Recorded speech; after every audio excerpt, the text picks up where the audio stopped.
نہر پاناما بحری جہازوں کے لیے بنائی جانے والی ایک نہر ہے جو وسطی امریکہ میں خشکی کے ایک ایسے خطہ پر بنائی گئی ہے جس کے دونوں طرف پانی ہے۔ پاناما ایک مصنوعی آبی گزرگاہ جو بحر اوقیانوس کو بحر الکاہل سے ملاتی ہے اور شمالی اور جنوبی امریکہ کو تقسیم کرتی ہے۔ پاناما نہر شارٹ کٹ بحری جہازوں کے لیے بحر اوقیانوس اور بحر الکاہل کے سمندروں کے درمیان سفر کرنے کا وقت بہت کم کر دیتی ہے، کیونکہ اس شارٹ کٹ سے پہلے بحری جہاز نیو یارک سے سان فرانسسکو تک 22,500 کلومیٹر کا فاصلہ طے کرتے تھے، جو کہ اب کم ہو کر صرف 9,500 کلومیٹر ہی رہ گیا ہے۔ اس شارٹ کٹ سے بحری جہاز 22,500 کلومیٹر کے لمبے فاصلے کی بجائے صرف 9500 کلومیٹر کا فاصلہ طے کرتے ہیں۔ اس نہر کی تعمیر 1880 میں شروع ہوئی اور اس منصوبے کو مکمل ہونے میں 34 سال لگ گئے اور بالآخر یہ نہر 1914 میں مکمل ہوئی۔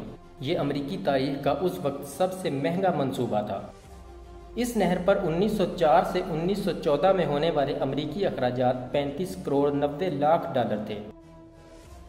یہ دنیا کی 2 سب سے زیادہ اسٹریٹجک مصنوعی آبی گزرگاہوں میں سے ایک ہے۔ ایک اندازے کے مطابق اس نہر کی تعمیر میں 80,000 لوگوں نے حصہ لیا اور تقریباً 30,000 لوگوں کو اپنی جان سے ہاتھ دھونا پڑے۔ پاناما نہر کی کم از کم چوڑائی 150 میٹر ہے، لیکن منصوبے میں یہ چوڑائی 91.5 میٹر تھی، لیکن وقتاً فوقتاً اسے چوڑا کیا جاتا رہا تاکہ 2 طرفہ ٹریفک جاری رہ سکے۔ آج کل اس نہر سے جس قدر بحری ٹریفک گزرتی ہے، اس کے بارے میں اسے تعمیر کرنے والے سوچ بھی نہیں سکتے تھے۔ 1934 میں اندازہ لگایا گیا کہ اس نہر میں 80 ملین ٹن سالانہ تک بحری ٹریفک گزر سکتی ہے، لیکن 2005 میں یہاں سے گزرنے والی ٹریفک 278 ملین ٹن سالانہ تھی۔ نہر کے دونوں جانب کھود کر بنائے جانے والے 3 راستے اور 3 تالے موجود ہیں۔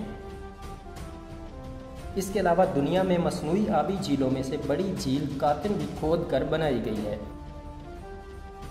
بحر الکاہل سے بحر اوقیانوس جانے والے جہازوں کو لیمون بے میں لنگر انداز ہونا پڑتا ہے اور وہاں رک کر اجازت نامے کا انتظار کرنا پڑتا ہے۔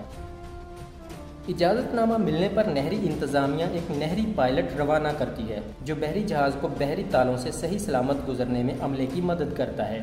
نہری سفر کے آخری حصے میں بحری جہاز بالبوا کی بندرگاہ پر پہنچتا ہے، جہاں نہری رہنما پائلٹ اس سے علیحدہ ہو کر واپس آ جاتا ہے۔ نہر پاناما میں سفر کرنے والے بحری جہازوں کو اپنی جسامت کے مطابق کرایہ بھی ادا کرنا پڑتا ہے۔ 1914 میں اس کے کھلنے سے 1979 تک پاناما کینال امریکہ کے زیر کنٹرول تھا، جس سے پاناما اس نہر کی تعمیر سے ہونے والے مالی فائدے سے محروم تھا۔ اس بات پر ہونے والے احتجاج اور عالمی دباؤ کی وجہ سے امریکہ کو 2 نئے معاہدے کرنا پڑے اور 1999 میں مکمل کنٹرول پاناما کو دے دیا گیا۔ وقت گزرنے کے ساتھ ساتھ نہر میں سے گزرنے والے بڑے بحری جہازوں کا تناسب زیادہ ہو گیا۔ اس کا نتیجہ یہ نکلا کہ لانے اور لے جانے والے سامان کا حجم زیادہ ہو گیا، لیکن بحری جہازوں کی تعداد پہلے کے مقابلے میں کم ہوتی گئی۔ اب صورتحال یہ ہے کہ اگر اس نہر کو دنیا کے بحری جہازوں کی ضرورتوں کو پورا کرنا ہے تو اس میں لازمی طور پر توسیع کرنا پڑے گی۔